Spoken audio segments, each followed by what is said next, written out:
রাসূল পাক সাল্লাল্লাহু আলাইহি ওয়াসাল্লামের ঘোষণা অনুযায়ী এই জায়গাটা দুনিয়ার কোনো মাঠ ঘাট ময়দান নেই। হিয়া রাউযাতুম মিন রিয়াজিল জান্নাহ, এটা এখন জান্নাতের বাগানে আল্লাহ পাক পরিণত করে দিয়েছেন। সুতরাং আমি আমার বিশেষ করে যুবক যারা কলিজার টুকরা ইয়ং যুবকেরা রাস্তাঘাট দোকানপাট অথবা বাসাবাড়িতে যারা বেহুদা বসে আছেন, অযথাই সময় পার করছেন, আমি ওনাদেরকে বলবো, আসুন আল্লাহর কোরআন থেকে আমরা একটু মেসেজ গ্রহণ করি। হতে পারে আল্লাহর কোরআনের কোন আয়াতটুকুন আপনার আমার অন্তঃকরণে হেদায়েতের নূর বিস্তার করবে, আমরা কেহই জানি না, ঠিক না? কিন্তু এসেছি যারা, আল্লাহ পাক আমাদেরকে দেখতেছেন, আল্লাহর ফেরেশতারা আল্লাহ পাকের পক্ষ থেকে পাঠানো কুদরতি ক্যামেরার মাধ্যমে আমাদেরকে রেকর্ড করতেছেন, ধারণ করতেছেন, ঠিক না? এই দুনিয়ার মানুষের তৈরি করা ক্যামেরা দিয়ে যদি অডিও ভিডিও ডাটা ইনফরমেশন এটা যদি ধারণ করা যায়, এই ইলেকট্রিক মেকানিজম যান্ত্রিক সভ্যতা মানুষের মাথার ভেতরে ব্রেইন আল্লাহ যে আল্লাহ পাক দিয়েছেন, সে আল্লাহর কি কুদরতি ক্যামেরা নাই? আপনারা একটু বলুন, এই ক্যামেরা দিয়ে ধারণ করা অডিও ভিডিও তথ্য উপাত্ত আপনি 10 বছর 20 বছর পরে চাইলে পরে দেখতে পাবেন, শুনতে পাবেন। আবার এটা নষ্ট হয়ে যাওয়া, অ্যাবর্ষণ হয়ে যাওয়ার সম্ভাবনাও আছে, আছে না? কিন্তু আল্লাহ যেটা ধারণ করবেন, এটা কি নষ্ট হওয়া, ধ্বংস হয়ে যাওয়ার সম্ভাবনা আছে? মোটেই নাই। বরং আল্লাহ পাক ফেরেশতা কর্তৃক আমাদের সমস্ত অবস্থানটুকুন রেকর্ড করার, এ কথা আমার না, আল্লাহ রাব্বুল আলামিন নিজেই বলেছেন, বান্দা তোমার প্রতিটি মুহূর্ত আমি রেকর্ড করি, আমার ফেরেশতারা রেকর্ড করে। কোরআনে কারীম আল্লাহ রাব্বুল আলামিন সুন্দরভাবে জানিয়ে দিয়েছেন। আল্লাহ পাক বলেন, মা ইয়ালফিদু মিন কাউলিন ইল্লা লাদাইহি রাকিবুন আতীদ। বান্দা এমন কোন কওল, এমন কোন কথা, এমন কোন মুহূর্ত, এমন কোন সময় পার করে না যেই মুহূর্তগুলি, যে অবস্থানটা, যে সময়টা আল্লাহ রাব্বুল আলামিনের ফেরেশতারা রেকর্ড করে না। কোন সুবহানাল্লাহ। আপনি আমি যা করি, এই যে ঘন্টার পর ঘন্টা বসে বসে কোরআনের ময়দানে আল্লাহর কোরআন শুনছেন, নবী পাকের হাদিসের কথা শুনছেন, জিকির করছেন, আলেম ওলামার দিকে চাতক পাখির মতো তাকায় আছেন, আল্লাহ দেখতেছেন না? আর যারা আসেননি, যারা বেহুদা সময় ক্ষেপণ করছেন, কোনো কাজ নাই, মাহফিলে আসতেছেন না, ওনাদেরটাও রেকর্ড হয়। আমাদেরটা রেকর্ড হচ্ছে, ওনাদেরটাও রেকর্ড হয়। মানুষকে আল্লাহ পাক রেকর্ডের বাইরে আল্লাহ পাক রাখেননি। ভালো করলেও রেকর্ড হয়, মন্দ করলেও রেকর্ড হয়। যারা নামাজ পড়ে রেকর্ড হয়, চুরি করে যারা, জেনা করে যারা, আইল ঠেলে যারা, মিথ্যা কথা বলে, মিথ্যা সাক্ষী দেয়, বোনের হক নষ্ট করে, ভাইয়ের হক নষ্ট করে, এটাও রেকর্ড হয়। এটাও কি হয়? রেকর্ড হয়। এই রেকর্ড শুধু হয় না, আর এগুলি আসমানেও উঠায় নেওয়া হয় না। আপনার আমার এই রেকর্ড, এই তথ্য উপত্য আল্লাহ রেকর্ড করান ফেরেশতা দিয়া, আর এই আমল নামা ঝুলায় রাখেন আপনার আমার এই গলার মধ্যে, এই গলার মধ্যে ঝুলায় রাখেন। পেলাম কোথায়? কোরআন বলছে।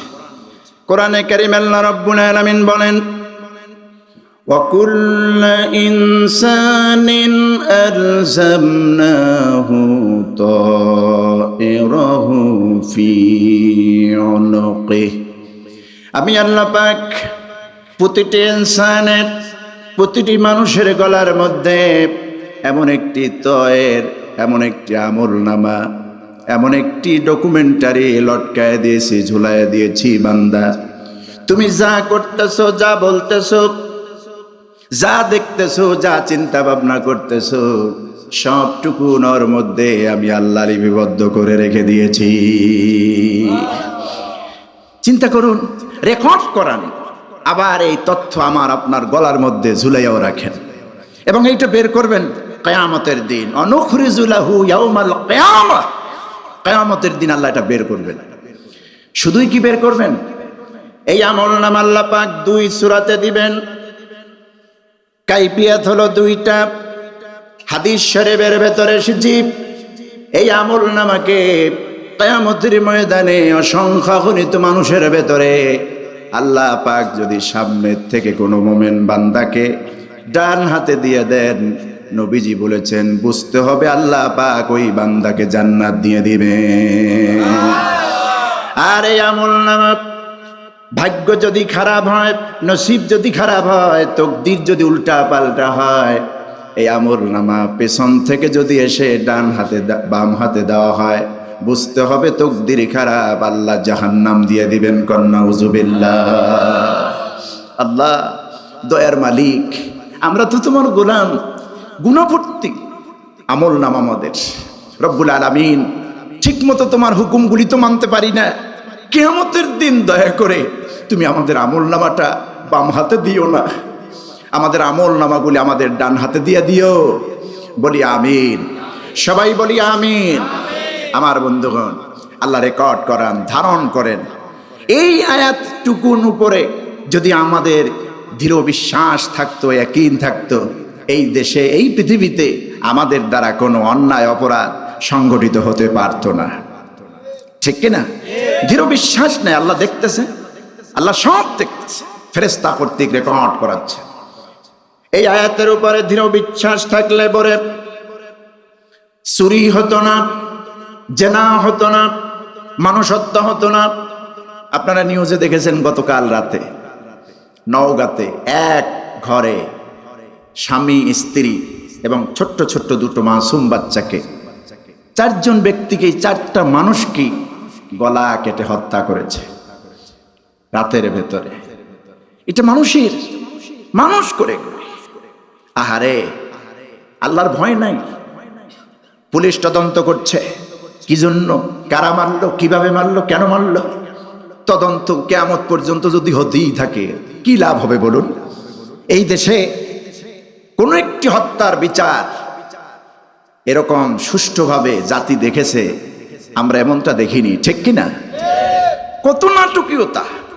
কিন্তু যেই ফ্যামিলিটা চলে গেল, স্বামী স্ত্রী সন্তান 2, মাসুম বাচ্চা 2টির প্রতিও একটু দরদ হলো না। এরা ডাকাত নয়। আমি সন্ধ্যায় আবার এই প্রতিবেদন দেখেছি, নিউজ দেখেছি। ডাকাতি করার জন্য ওনারা ওঠেন নাই ঘরের মধ্যে।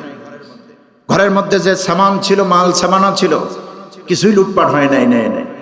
উদ্দেশ্যই ছিল হত্যা করা। ছোট্ট ছোট্ট মাসুম বাচ্চাদের প্রতি যাদের দরদ নাই, এরা তো আবু জাহেলের বংশধর। ঠিক কিনা? আমার বন্ধুগণ, নমরুদ, ফেরাউনের বংশধর এরা, যাদের মাসুম বাচ্চাদের প্রতি দরদ হয় না। কেমনে গলায় ছুরি দিল! আমার বন্ধুগণ, বিচার আমরা আল্লাহর কাছে দিলাম। এই জমিনে কোনোদিন শান্তি আসবে না।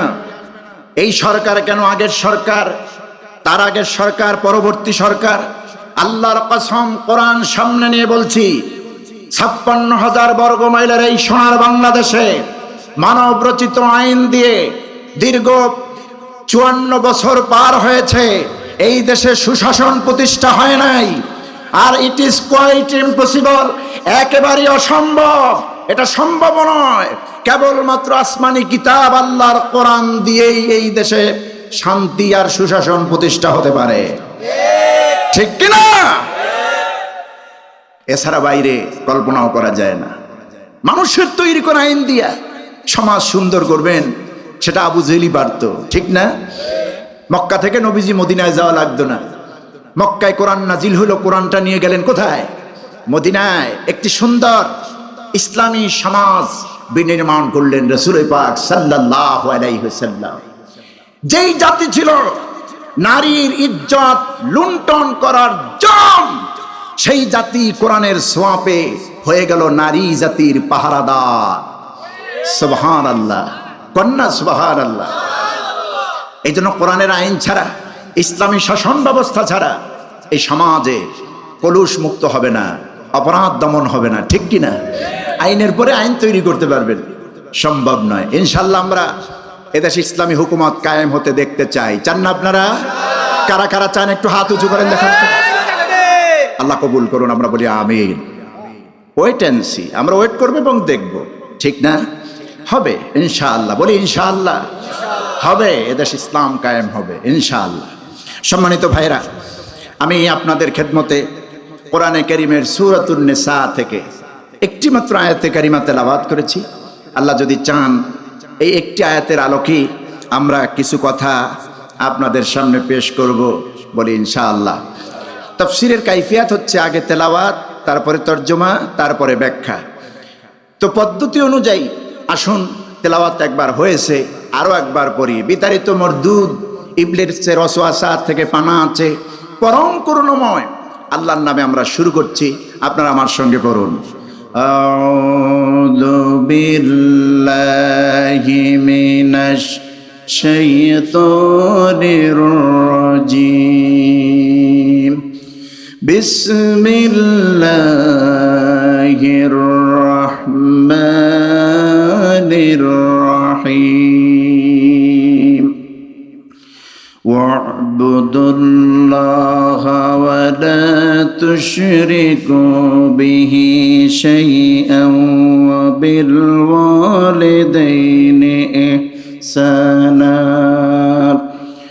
وبذي القربى واليتامى والمساكين والجار ذي القربى والجار الجنب والصاحب بالجنب وابن السبيل وما ملكت أيمانكم إن الله لا يحب من كان مختالا فخورا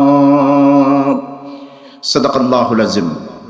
তেলাওয়াত হয়েছে, এখন তরজমা, এরপর ব্যাখ্যা। যেহেতু এই পোস্টারে লেখা হয়েছে তাফসীরুল কোরআন, কি লেখা হয়েছে?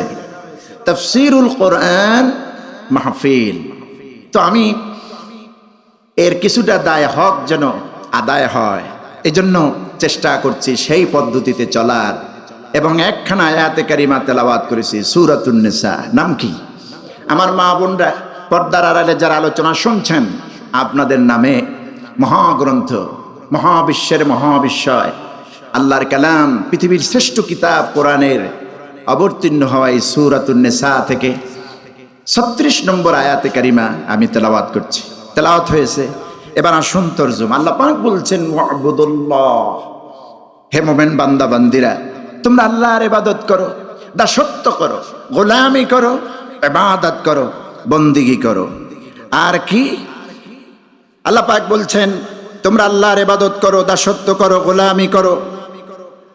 ওয়াবিল ওয়ালিদাইনি ইহসানা, পিতামাতার প্রতি ইহসান করো, তাদের দায় হক আদায় করো, তাদের খেদমত করো। ওয়াবিদিল কুরবা, আর তোমার নিকটবর্তী নিকটাত্মীয় যারা রয়েছে, স্ত্রী, সন্তান, ভাই বোন, আপনজন, তাদের দায় হক আদায় করো। ওয়াল ইয়াতামা ওয়াল মাসাকিন, ইয়েতিম মিসকিন যারা রয়েছে সমাজের ভেতরে, তাদের দায় হক আদায় করো।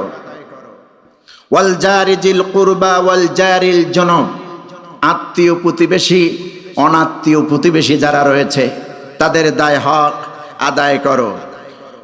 ওয়াস-সাহিবি বিল জামব, এবং তোমার সঙ্গী যিনি পার্শ্ববর্তী অবস্থান করেন, তোমার পাশেই যিনি থাকেন, তোমার সাথী, তার দায় হক আদায় করো। ওয়াবনিস সাবিল, চলার পথে তোমার সঙ্গী যিনি মুসাফির হন, তার দায় হক আদায় করো। ওয়া মা মালাকাত আইমানুকুম, আর তোমাদের অধীনস্থ যারা রয়েছে, গাড়ির ড্রাইভার, বাড়ির ঘের দারোয়ান, মিল ইন্ডাস্ট্রিজের শ্রমিক যারা, অফিসের অধীনস্থ কর্মচারী যারা, এক কথায় তোমাদের অধীনস্থ যারা রয়েছে, তাদের দায় হক আদায় করো। ইন্নাল্লাহা লা ইউহিব্বু মান কানা মুখতালান ফখুরা, নিঃসন্দেহে আল্লাহ পাক এই পৃথিবীতে যারা অহংকারী এবং দাম্ভিকতা প্রকাশ করে, তাদেরকে আল্লাহ পছন্দ করেন না, ভালোবাসেন না। এ হলো সরল তরজমা। এবার আসুন ব্যাখ্যায়। এই আয়াত জুড়ে গোটা আয়াত জুড়ে আল্লাহ পাক আমাদেরকে দুটি পয়েন্টে মেসেজ দিয়েছেন। একটু বলুন তো কয়টা পয়েন্ট? আজকের আয়াতে, তেলাওয়াতকৃত আয়াতে দুটি পয়েন্ট আমাদেরকে মেসেজ দিয়েছেন, আলোচনা করেছেন, ডিসকাস করেছেন। নাম্বার 1 হকুল্লাহ, আল্লাহর হক। নাম্বার 2 হচ্ছে হকুল ইবাদ, বান্দার হক। আমরা তো ভালো করেই জানি হক হয়েছে দুই ধরনের। হক কয় ধরনের? দুই ধরনের। একটা হলো আল্লাহর হক, আর একটা কি? বান্দার হক। হকুল্লাহ, হকুল ইবাদ, আল্লাহর হক, বান্দার হক। এই আয়াত যখন নাজিল হলো, সহিহুল বুখারীর বর্ণনা এসেছে, হযরতে মুআয বিন জাবাল রাদিয়াল্লাহু তাআলা আনহু এই আয়াতের ব্যাখ্যা তিনি করছেন। তিনি হুজুরে পাক সাল্লাল্লাহু আলাইহি সাল্লামের সঙ্গে সফরে ছিলেন। হুজুর সফর ছিলেন, সফরে হযরতে মুআয বিন জাবাল রাদিয়াল্লাহু তাআলা আনহু তার সঙ্গে ছিলেন। নবীজি পিছন দিক থেকে ফিরলেন মুআয বিন জাবালের দিকে, আর বললেন, মুআয, তুমি কি বলতে পারো বান্দার কাছে আল্লাহর হক কি? আমরা তো আল্লাহর বান্দা। একটু বুকে হাত দেন তো, সবাই হাত দেন। দিয়েছেন তো? আমরা কার বান্দা? গোলাম কার? চিৎকার বলুন, কার? এটা আল্লাহ যে আমাদের মনিব, আমরা যে আল্লাহর গোলাম, মনে এবং মুখে স্বীকার করলে শান্তি লাগে না? এটাই তো ইমানের পরিচয়, এটাই মুমিনের পরিচয়, ঠিক না? যেমনটা আল্লাহ রাব্বুল আলামিন সূরাত হামিম সাজদায় বলছেন, প্রকৃত মুমিন কারা? শোনো, ইন্নাল্লাযীনা ক্বালু রাব্বুনাল্লাহু সুম্মা ইসতাকামু তাতানাজ্জালু আলাইহিমুল মালাঈকাতু আল্লা তাখাফু ওয়া লা তাহজানু ওয়া আবশিরু বিল জান্নাতিল্লাতী কুনতুম তুআদুন। আল্লাহ পাক বলেন, ইন্নাল্লাযীনা ক্বালু রাব্বুনাল্লাহ, ইমানের দাবিতে খাঁটি মুমিন ইমানদার বান্দা তো তারাই যারা শুধু অন্তঃকরণে বলবে না, বরং যারা মুখে স্বীকার করে আল্লাহ আমাদের রব। আপনারা একটু আওয়াজ করে বলুন তো, আমাদের রব কে? আল্লাহ। রিজিক দাতাকে? আল্লাহ। হায়াত দাতাকে? আল্লাহ। মওত দাতাকে? আল্লাহ। কার কাছে আমরা ফিরে যাব? আল্লাহ। যেই বান্দাগুলি বলে রব্বুনাল্লাহ, তার মানে আমার রব হচ্ছেন আল্লাহ। হায়াত দাতা, মওত দাতা, রিজিক দাতা, সম্মান দাতা, যার কাছে আপনাকে আমাকে ফিরে যেতে হবে, তিনি তো কেউ নন, তিনি তো আমার আল্লাহ। এই কথা যারা স্বীকার করে, শুধু স্বীকার করে না, সুম্মাস্তাকামু, এই কথার উপর অবিচল থাকে। সারা দুনিয়া ঘুরে গেল, ওই মোমেন বান্দা ঘুরে যায় না। সীসা ঢালা প্রাচীরের মতো কালেমার ঝান্ডা নিয়ে বদরের ময়দানে রাসূল পাক সাল্লাল্লাহু আলাইহি সাল্লামের সাহাবাদের ঈমান নিয়ে ময়দানে দাঁড়ায় থাকে, বাতিলের রক্তচক্ষুকে ভয় পায় না। এরা হলো খাঁটি ঈমানদার। এরা কি? খাঁটি ঈমানদার। আল্লাহ পাক বলছেন, দিনের বিজয় যদি তোমাদের হাতে সবার হাতে নাও হয়, পারিশ্রমিক দিতে আমি আল্লাহ ভুল করব না। তুমি সারাদিন কাজ করেছ, একটা বিল্ডিং এর কন্ট্রাক্ট নেন, যিনি কন্ট্রাক্টর তিনি তো পুরোটা বিল্ডিং উঠায় দিবেন, মালিকের পক্ষ থেকে টাকা নিয়ে নেবেন। কিন্তু একজন শ্রমিক, একজন মিস্ত্রি, হেল্পার, যিনি যোগালি, যিনি, তার তো আর কন্ট্রাক্ট নাই, তার কন্ট্রাক্ট হলো সারাদিনের পরিশ্রম। সকালে 8টায় শুরু করেছেন, 5টায় শেষ করবেন, তারপরে হাতে টাকা দিয়ে দেন, ঠিক না? এই পৃথিবীতে মোমেন বান্দারা ঈমান নিয়ে দ্বীনের জন্য, কোরআনের জন্য, ইসলামের জন্য যে যতটুকুন করবে, যার যতটুকুন ত্যাগ থাকবে, আল্লাহ পাক বলছেন তোমার দ্বারা ইসলাম কায়েম হোক বা না হোক, পারিশ্রমিক দিতে আমি আল্লাহ রব্বুল আলামিন দ্বিধাবোধ করব না। কি দ্বিধাবোধ করব না? পারিশ্রমটা কিভাবে দিব? ওয়াবশিরু বিল জান্নাতিল্লাতী কুনতুম তুআদুন। তোমাদের তো কোনো ভয় নাই, চিন্তাও নাই।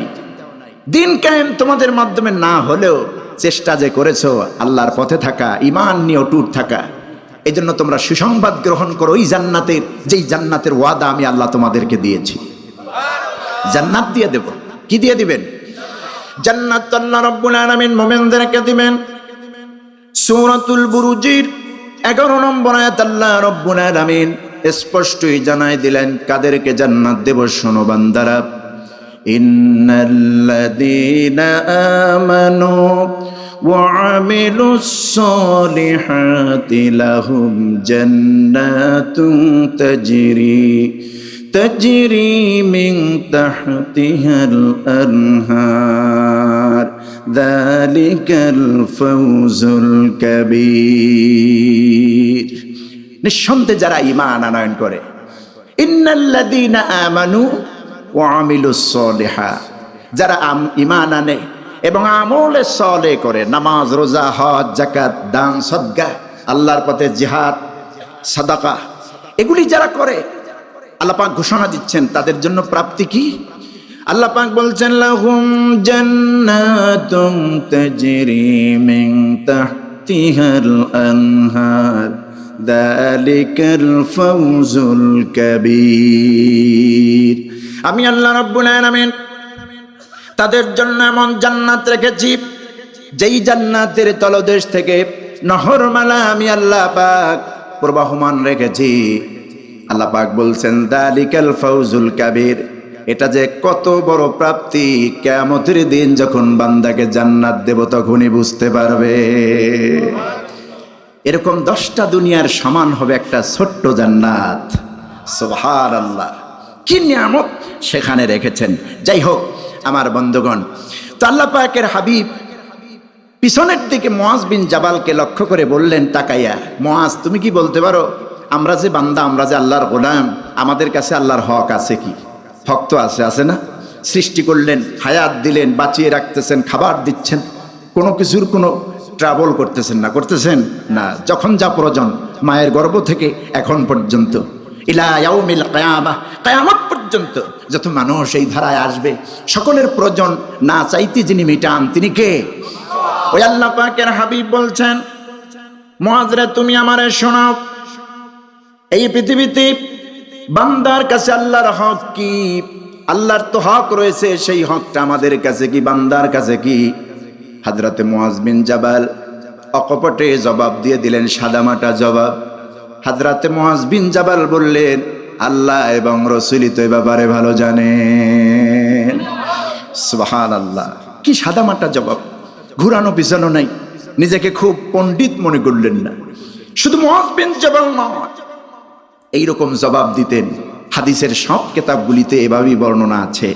কোন একজন সাহাবী বলেন নাই হুজুর আমি বলে দিচ্ছি, বরং আদব রক্ষা করেছেন। জানলেও নবীর সামনে জানার ভান ধরতেন না। আর আমাদের স্বভাব হলো ওযুর ফরজ 4টা, গোসলের ফরজ 3টা, তায়াম্মুমের নিয়ম, গোসলের মাসনুন তরিকা 4টা সূরা যদি একটু শিখেছি, ভাবখানা এমন মুফতি মুহাদ্দিস হয়ে গেছি। ঠিক না আমার বন্ধুগণ? অহংকার তাকব্বুরি যেন না আসে। অহংকার আর তাকব্বুরি আল্লাহ এটা পছন্দ করেন না। এটা আল্লাহর রেদা, এটা আল্লাহর চাদর। অহংকার কার চাদর? আল্লাহর চাদর। এটা মানুষের সঙ্গে মানায় না।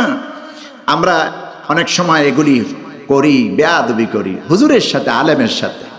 আমার বন্ধুগণ, এই পৃথিবীতে জানার তো কোনো শেষ নাই। যে ব্যক্তি নিজেরে খুব মহাপণ্ডিত মনে করে, আমাদের বলতে হয় ইউ আর জিরো, আপনি তো শূন্য। ঠিক না? যে নিজেকে বড় বলে আসলে তো সে বড় নয়।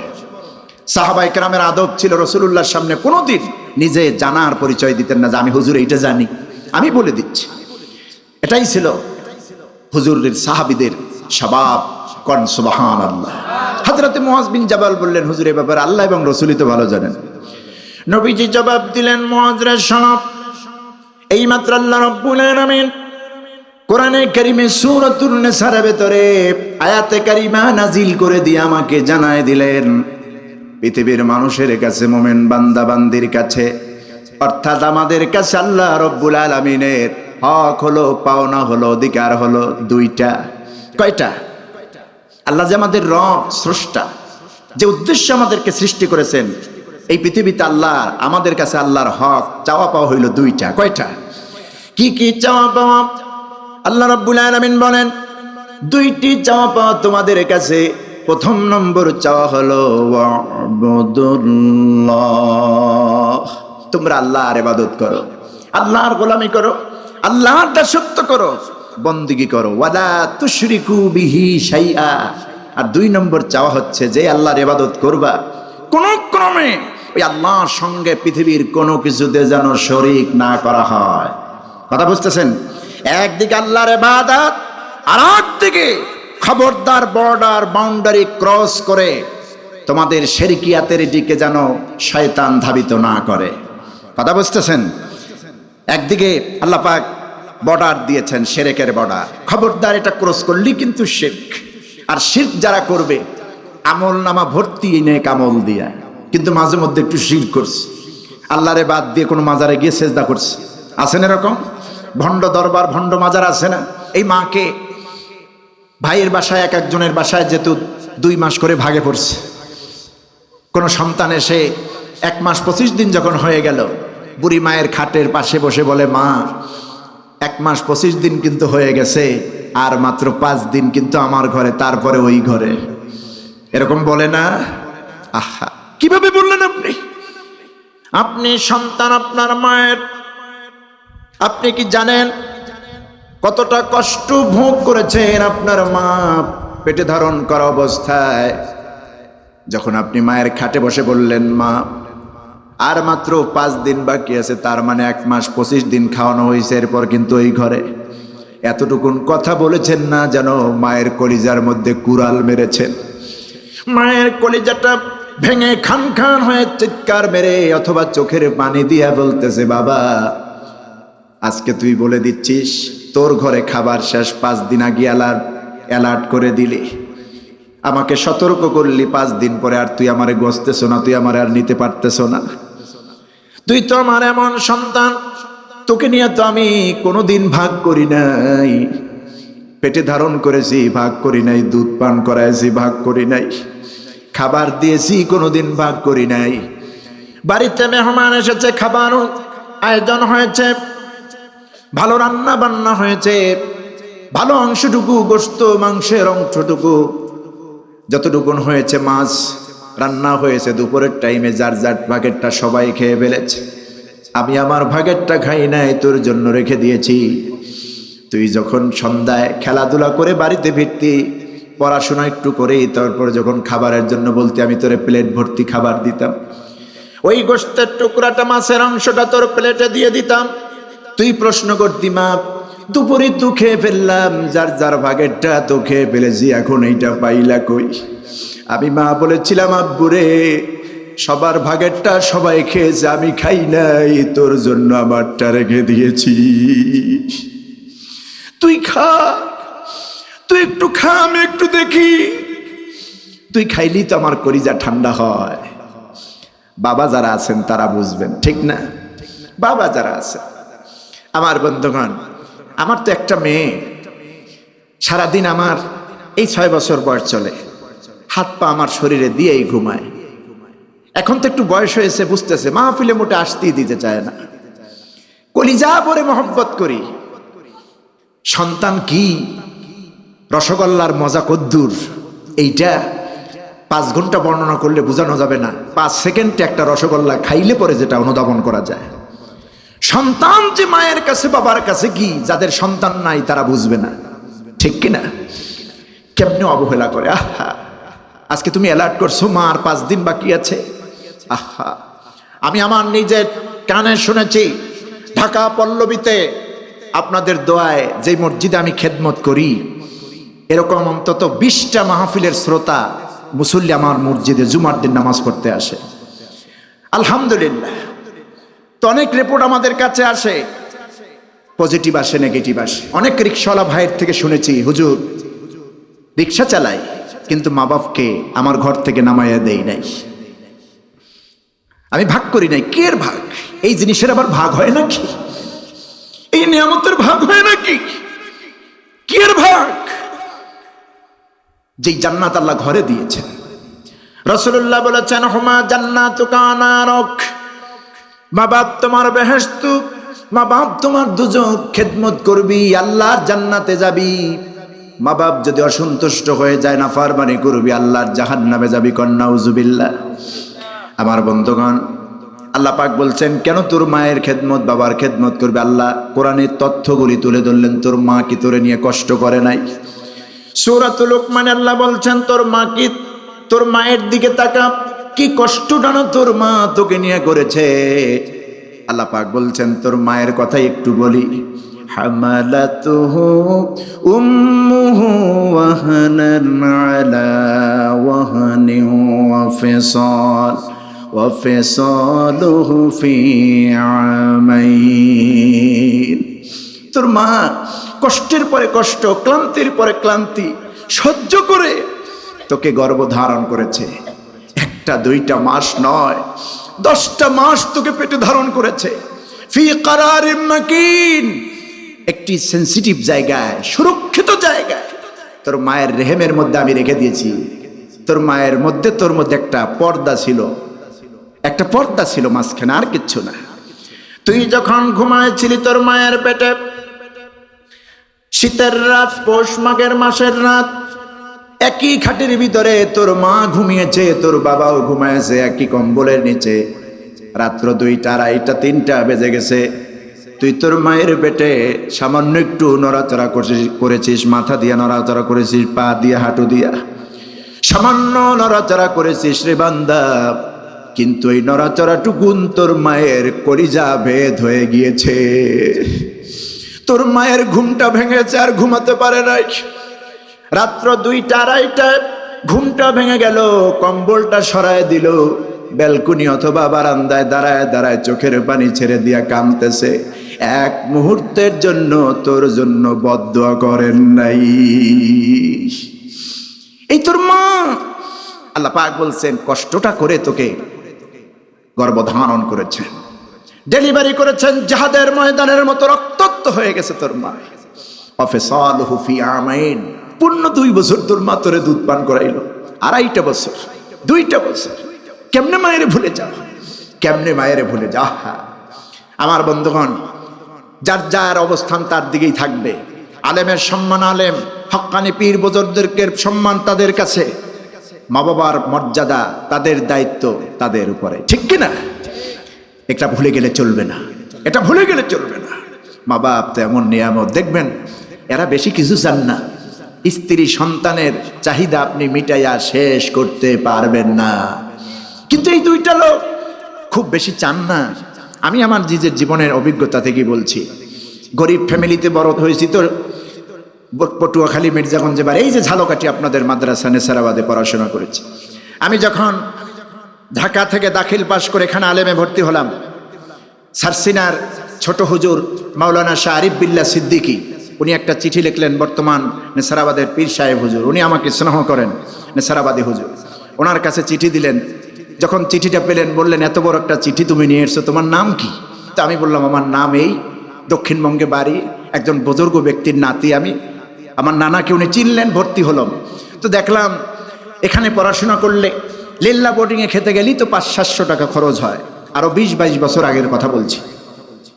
বাড়িতে গিয়ে মাকে, আব্বাকে বললাম, আব্বা ভালো মাদ্রাসায় ভর্তি হয়েছি ঠিকই, কিন্তু পড়াশোনা মনে হয় হবে না, এত খরচ কেমনে করব? আপনিও তো দিতে পারবেন না। লিল্লা বোর্ডিংয়ে এত টাকা, লিল্লা বোর্ডিংয়ে খেলেই 500-700 টাকা খরচ হয়, মনে হয় লেখাপড়া হবে না। আমার মনে আছে আমার আব্বা রাস্তায় বসে দাঁড়ায় বলছে, তোমাকে লেখাপড়া করতেই হবে, আমি আলেমের বাপ হয়ে কবরে যাব, প্রয়োজনে এই রাস্তার ধারের এই দাগটা, জমিটা আমি তোমার জন্য বিক্রি করে দেব। আল্লাহ কবুল করেছেন, বিক্রি করা লাগে নাই। কিন্তু চলে গেলেন তো 2জনই, মাও চলে গেলেন, বাবাও চলে গেলেন। আমি ছাত্র জীবনে যখন বাড়ি যেতাম, রাস্তায় দোকানপাটে ঘোরাঘুরি কমই করতাম। মা তো স্ট্রোকের রোগী ছিলেন, 6 বছর মা বিছানায় শুয়েছিলেন। বাড়ির গিয়ে এই ঝালকাঠি থেকে যেতাম, আমি একটু টাকা পয়সা যেটু খরচ করতাম, জমাতাম মায়ের জন্য, বাবার জন্য। রমজানে একটা লুঙ্গি নিতাম, শাড়ি নিতাম। মা বলতো, পাগল ছেলে, খামাকা খরচ করো কেন? গত বছর যে শাড়িটা দিয়েছিলে সেটা তো এখনো ভালো আছে, কেন খরচ করো? তোর জন্য তো দিতে পারি না 2 টাকা। আব্বাও একই বলতেন, লুঙ্গিটা আনার দরকার কি? বউ বলবে কোনো দিন? বলবে না। সন্তান বলবে না। বাড়িতে গেলে মায়ের কাছে বসতাম, মায়ের পায়ের তলিতে হাত বুলাতাম, চুমু খেতাম। মা পা সরায়া নিত, বলতো পাগল ছেলে, আমার বুঝি লজ্জা করে না? বড় হয়েছো, আলেম হয়েছো, আমার পাও ধরো, আমার শরম লাগে নাকি? আমি বলেছি, মা কেমন কথা বলতেছো? তুমি তো জানো না তোমার এই পাটার কত মর্যাদা। আমার নবীজি বলেছেন, আল জান্নাতু তাহতা আকদামিল উম্মাহাত। মায়ের জাতির পায়ের নিচে আল্লাহর জান্নাত রেখে দিয়েছে। আমার বন্ধুগণ, মাকে, বুড়ি মাকে, বুড়া বাপকে ভালো একটা কম্বল দিবেন, ভালো মাছ খাওয়াবেন। যাদের টাকা পয়সা আছে ওমরা করতে নিয়ে যাবেন, নিজে নিয়ে যাবেন, খরচ করবেন। নিজে আঙ্গুলের থোকা থেকে একটা ফল মুখের মধ্যে তুলে দিবেন, আল্লাহর আরশে আজিম খুশি হয়ে যাবে। আল্লাহর আরশে আজিম খুশি হয়ে যাবে, ঠিক কি না? এখানে খরচ করলে বৃদ্ধি করে দিবেন কে? আমরা যত হিসাব এই জায়গায় করি। ছেলেকে বিসিএস পাস করায়ছে, খরচ করায় বিদেশে পাঠায়ছে, সুন্দরী বউ পাইয়া দারুণভাবে মা বাবার কথা ভুলে গেছে, ঠিক না? অথচ আল্লাহ রাব্বুল আলামিন বলছেন এই জায়গায় খরচ করো। চ্যানেল 24-এ গত বছর আমার একটি প্রোগ্রাম ছিল। কর্তৃপক্ষ আমাকে একটা বিষয় দিলেন, একজন মানুষের হালাল ইনকাম থেকে কোন কোন রাস্তায় সর্বপ্রথম খরচ করবে, খরচের খাতগুলি আপনি বলেন। তা আমি কোরআন থেকে ওই আয়াতটুকু নির্বাচন করলাম। একজন মানুষের হালাল রোজগার থেকে কোন কোন পথে খরচ হবে, রাসূলুল্লাহ সাল্লাল্লাহু আলাইহি সাল্লাম নিজেও বললেন না, স্বয়ং কে বলেছেন? কোরআনে কারীম আল্লাহ পাক বলেন, ইয়াসআলুনাকা মাযা ইউনফিকুন কুল মা আনফাকতুম মিন খায়রিন ফালিল ওয়ালিদাইন। হে নবী, লোকেরা আপনারে প্রশ্ন করবে, জানতে চাইবে, আপনার কাছে জিজ্ঞেস করবে হালাল ইনকাম থেকে হুজুর আমরা খরচ করব কোন পথে, কোন খাতে। হে নবী, আপনি বলে দেন কোন মানুষের হালাল রোজগার থেকে, ইনকাম থেকে খরচ করার প্রথম খাত কি আল্লাহ পাক শোনায় দিয়েছেন? নবী আপনি বলুন, কুল মা আনফাকতুম মিন খায়রিন ফালিল ওয়ালিদাইন। তোমরা যা খরচ করো, যত রাস্তায়, যত স্টেপ, সর্বোত্তম সর্বশ্রেষ্ঠ খরচ হচ্ছে তোমার মা বাবার খরচ। কোন সুবহানাল্লাহ। পিতামাতার জন্য যেটা খরচ করো সেটাই উত্তম। অথচ যেই জায়গায় আসল খরচ করা লাগবে সেই জায়গায় আজকে খরচ নাই, ঠিক না? ডিশ বিল, কারেন্ট বিল, বাসা ভাড়া, সব কিছু, টিউশনি বিল দিয়ে টিয়া ঢাকার শহর থেকে 2000 টাকা ভিক্ষুকের মতো মা বাবার জন্য পাঠায় দেয়। ছেলে বিদেশ গেছে, দামি দামি কম্বল শ্বশুর শাশুড়ির জন্য পাঠায়, পুরানা ল্যাপ কম্বলের মধ্যে মা বিছায়া ঘুমায়, কপাল পড়ে যাবে। এই জায়গায় খরচ করতে হবে বিনা হিসাবে। যত বিনা হিসাবে খরচ ওই পরিমাণ আল্লাহ দিয়ে দিবেন। অখফিদ লাহুমা জানাহাদ দুল্লি মিনার রাহমা। আল্লাহ বলছেন তোমার রহমতের ডানা, খেদমতের ডানা, খরচের ডানা প্রসার করো। যত খরচ করবে বিনা হিসেবে, তত বিনা হিসেবে আল্লাহ তোমারে দিয়ে দিবেন। আমরা খেদমত করব, তো খরচটাও করবো মা বাবার জন্য। হ্যাঁ, স্ত্রী সন্তান তাদেরও হক আছে, তাদের জন্য খেদমত করতে হবে, তাদের খরচ করতে হবে। কিন্তু খরচের খাতটা সর্বপ্রথম কাদের হক বেশি? মা বাবার। এখন এই নিয়ামত যাদের নাই, ওই মায়ের জন্য, বাবার জন্য আমরা কলিজা ভরে দোয়া করব। মা যার নাই, বাবা যার নাই, তাদের জন্য খরচ করব আল্লাহ রাস্তায়, মসজিদ, মাদ্রাসা, এতিমখানায়। রাজি আছেন তো আপনারা? এই রাস্তায় খরচ করব। আর দোয়া করব কি? আল্লাহ নিজেই দোয়া শিখাই দিয়েছেন। আল্লাহ বলছেন, পর বান্দা, ওয়াকুর রব্বিরহামহুমা কামা রব্বায়ানি সগীরা।